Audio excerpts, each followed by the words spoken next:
And now in this game you can go left, right, jump or even attack. Stupid game.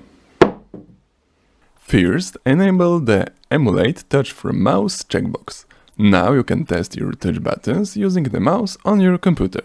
You can find this on the project settings, input devices, pointing.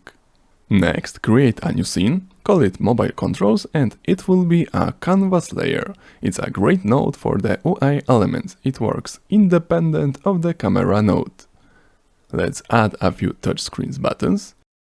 Left, right, jump and attack.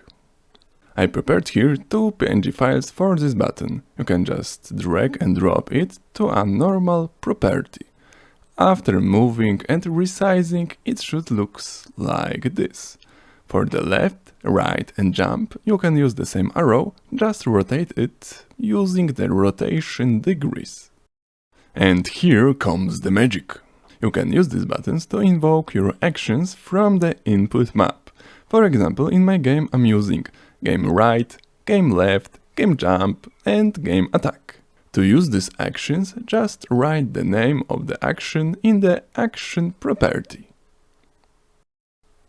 Now let's add this scene to the player scene and ta-da-da-dum, it's working. Right now I'm using the mouse to control the player. Remember that the mouse now emulates the touchscreen.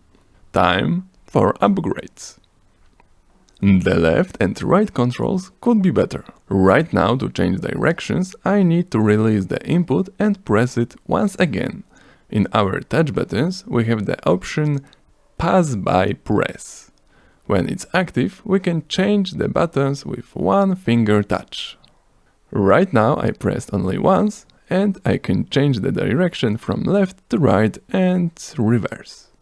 The last minor update will be to change the transparency of the buttons.